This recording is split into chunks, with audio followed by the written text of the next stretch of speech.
Hi, I'm David Wood, and I work with eLawyersLive.com. Recently, I received a phone call from a young lady who told me that her boyfriend had been taking flying lessons, and one night he was practicing landings and takeoffs, and as he was coming around to make another landing, the engine quit, and he crashed. He crashed into a local building and sustained a serious injury. Luckily, he survived. The National Transportation Safety Board investigated this accident and issued their report. They said pilot error. They said he must have run out of fuel.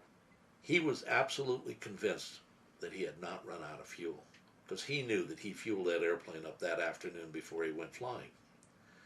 So after he was out of the hospital, he and his girlfriend began contacting lawyers. She visited 4 lawyers, and all of them said, the National Transportation Safety Board said he ran out of fuel. Therefore, it must have been his fault. And they rejected the case. That's when she submitted her case to eLawyersLive.com. And eLawyersLive.com referred the case to me for review because I've been flying airplanes for 35 years. And I knew that there was something more to this than just running out of fuel. See, because when he crashed, there was fuel all over the roof of this building that he crashed into.